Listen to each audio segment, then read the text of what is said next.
अस्सलामुअलैकुम। Statistical mechanics के lecture number 1 में सभी लोगों को वेलकम करते हैं। इस लेक्चर सीरीज़ में हम स्टैटिस्टिकल से रिलेटेड जितने भी कंसेप्ट हैं उन्हें अच्छे से क्लियर करेंगे, तो आपने हमारे साथ ही साथ चलना है, ठीक है। तो इसकी शुरुआत हम इसके डेफिनेशन से कर लेते हैं, ठीक है।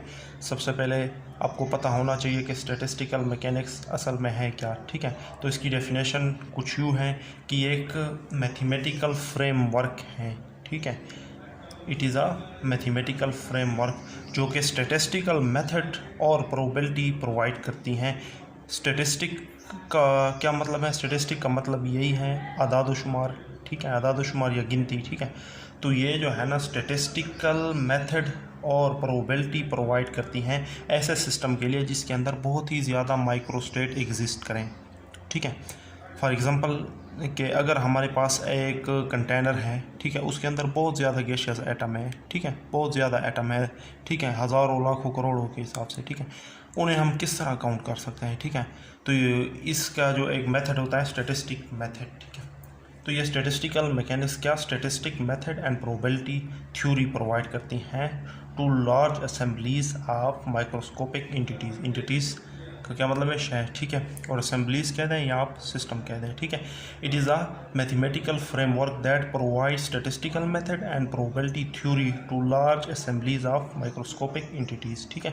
तो ये एक मैथमेटिकल जो फ्रेमवर्क है, ठीक है, जो कि स्टैटिस्टिकल मेथड और प्रोबेबिलिटी प्रोवाइड करती हैं किसी भी असेंबलीज के अंदर जो माइक्रोस्टेट हैं उन्हें काउंट करने के लिए, ठीक है। डेफिनेशन के बाद अब हम इसका प्रॉपर जो है ना फर्स्ट टॉपिक कर रहे हैं, ठीक है, जिसका नाम है energy state and energy levels, ठीक है। तो हम किसी भी स्टैटिस्टिकल सिस्टम के लिए जो है ना एनर्जी स्टेट और एनर्जी लेवल का एक रिलेशन ड्राइव करेंगे जनरल, ठीक है, एक जनरल रिलेशन एनर्जी का ड्राइव करेंगे, ठीक है, जिससे हम energy state and energy level को इजीली डिटरमाइन कर सकते हैं, ठीक है। तो लेट कर लेते हैं कि हमारे पास एक स्ट्रिंग है, ठीक है, एक स्ट्रिंग है, ठीक है, जिसकी लेंथ L है, ठीक है। एक स्ट्रिंग जिसकी लेंथ L है, उन्हें दो स्पॉट में बेंड किया गया है, ठीक है, बांधा गया है, ठीक है। अब अगर इसके अंदर हम डिस्टर्बेंस क्रिएट करते हैं, मतलब कि वेव क्रिएट करते हैं, तो इसके अंदर कई पॉसिबल वेव आ सकती हैं, ठीक है। आ गई बात समझ में, ठीक है। तो इसके अंदर काफ़ी वेव्स क्रिएट हो सकती हैं, ठीक है। एक वेव इस तरह से क्रिएट हो सकती हैं, ठीक है, मतलब कि L लेंथ के अंदर हाफ वेव लेंथ बन सकती हैं, ठीक है। या ये पॉसिबिलिटी भी हमारे पास है, ठीक है, कि इस L लेंथ के अंदर जो है ना पूरी की पूरी वेवलेंथ क्रिएट हो, ठीक है। पूरी वेवलेंथ इस तरह होगी ना, हाफ वेवलेंथ या पूरी वेवलेंथ इस तरह से होती है, ठीक है। L लेंथ के अंदर पूरी वेवलेंथ आ गई, ठीक है।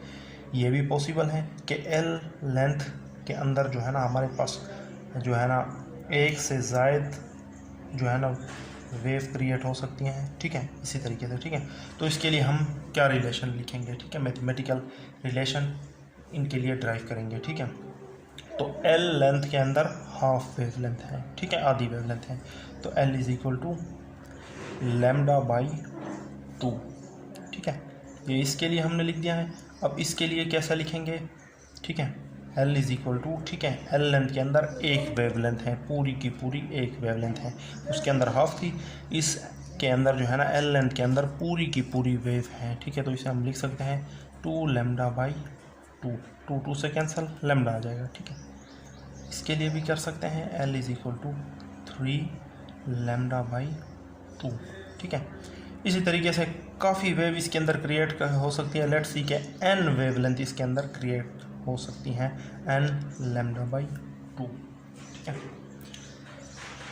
आ गई बात समझ में, ठीक है। λ/2 सब में आ रहा है, ठीक है। अगर हम यहाँ से लैम्डा निकालना चाहें, ठीक है, हाँ, ये तो हमने जो है ना जनरल बात की, ठीक है। लैम्डा जो है ना वेवलेंथ एक्स, ज़रूरी नहीं कि सिर्फ एक्स एक्सेस के लिहाज से हो रही है, ठीक है, ये वाई एक्सेस में भी हो सकती हैं, जी एक्सेस में भी हम इसे क्रिएट कर सकते हैं, ठीक है। तो जनरली जो है ना हम लैम्डा को λ/i बोल देते हैं, ठीक है, इस तरीके से। आ गई बात समझ में, ठीक है। अब लैम्डा हम किस तरह यहाँ से फाइंड करेंगे, ठीक है। ये 2 यहाँ आकर मल्टीप्लाई हो जाएगा, ठीक है, और n यहाँ पे ऐसे डिवाइड हो जाएगा, ठीक है। इसे बोल देते हैं इक्वेशन नंबर 1, ठीक है। अच्छा, स्ट्रिंग के अंदर जिस तरीके से वेव स्टैंडिंग वेव क्रिएट हो रही है, ठीक है, ये वेव एनालॉगस करेंगी बिल्कुल इसी तरीके से जिस तरह क्वांटम मैकेनिक्स में एक फ्री पार्टिकल की मोशन होती है हमारे पास। ठीक है, ठीक है, क्वांटम मैकेनिक्स में हम पढ़ते हैं, ठीक है, कि एक फ्री पार्टिकल क्यूबिकल बॉक्स में जब मूव करता है, ठीक है, तो वो भी बिल्कुल इसी तरीके का सही स्टैंडिंग वेव बनाता है। ठीक है, जिस तरीके से जो है ना स्ट्रिंग के अंदर वेव क्रिएट होती है। ठीक है, तो ये वाला फ्री पार्टिकल भी बिल्कुल इसी तरीके से स्टैंडिंग वेव बनाएगा। ठीक है, हाफ वेव भी बना सकता है। ठीक है, अगर हम इस लेंथ को L मान लें। ठीक है, ये भी एक्स एक्सेस वाई एक्सेस जी एक्सेस तीनों के अलॉन्ग जो है ना वेव बना सकता है। ठीक है, फ्री पार्टिकल अगर वो क्यूबिकल बॉक्स में हो। ठीक है, तो उसकी जो वेव लेंथ होगी, ठीक है, वो बिल्कुल एनालॉगस करेगी इसके साथ। ठीक है, वैसे फ्री पार्टिकल के लिए हम क्वांटम मैकेनिक्स में जो है ना ये वेव लेंथ रिलेशन क्या पढ़ते हैं, वो कुछ इस तरह से होता है, P इज इक्वल टू, ठीक है, h/λ, इस तरह से होता है ना। ठीक है, अच्छा, डी ब्रोगली हाइपोथेसिस के अकॉर्डिंग। ठीक है, तो यहाँ पे इक्वेशन 1 से जो है ना वेव लेंथ लैम्डा की वैल्यू यहाँ पुट कर लेते हैं, P is equal to h/, ठीक है, n भी ऊपर चला जाएगा। ठीक है, और साथ में क्या, हाँ, बाकी टर्म जो है ना नीचे बच जाएंगी। ठीक है, ठीक है, 2l ये चीज़ नीचे बच जाएगी। ठीक है, अच्छा, अब जो है ना वेव लेंथ, ठीक है, तीनों एक्सेस के अलॉन्ग हो सकती हैं, तो मोमेंटम भी जो है ना तीनों एक्सेस के अलॉन्ग हो सकता है। तो हम इसे PI शो कर लेते हैं। ठीक है, और n यहाँ पे n क्या है, n क्या है, n एक इंटीजर वैल्यूज़, n की इंटीजर वैल्यूज़ हो सकती हैं। ठीक है, जो कि 1 भी हो सकती हैं, 2, 3, ठीक है, अप टू सो ऑन। ठीक है, ये वैल्यूज़ इसकी पॉसिबल हो सकती हैं। ठीक है, इसे इक्वेशन नंबर 2 बोल दें। ठीक है, अब हम बात कर रहे हैं एनर्जी की। ठीक है, किसी भी फ्री पार्टिकल की या स्ट्रिंग के अंदर जो मोशन होती है, ठीक है, उससे रिलेटेड एनर्जी काइनेटिक एनर्जी होती है। तो काइनेटिक एनर्जी का रिलेशन हम किस तरह लिखते हैं, काइनेटिक एनर्जी का रिलेशन कुछ इस तरह से लिखते हैं, E is equal to P²/2m।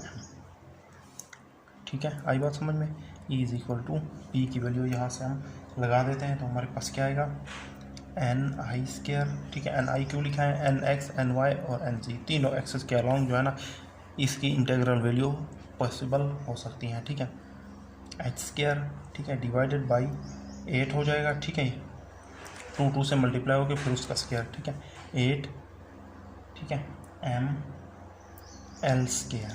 ठीक है, ये इक्वेशन हमारे पास आ जाएगी। ठीक है, ये हमारे पास फाइनल रिलेशन है एनर्जी का। ठीक है, एनर्जी स्टेट का। ठीक है, एनर्जी लेवल हम किसी भी जो है ना n की इंटीग्रल वैल्यू पे कर सकते हैं। अगर हम n की वैल्यू 1 लगा दें तो वो फर्स्ट लेवल के लिए होगी, 2 लगा दें तो सेकंड लेवल के लिए होगी, 3 लगा दें तो वो थर्ड लेवल के लिए होगी, n लगा दें तो वो n लेवल के लिए होगी। ठीक है, तो ये एक जनरल उसका रिलेशन था। ठीक है।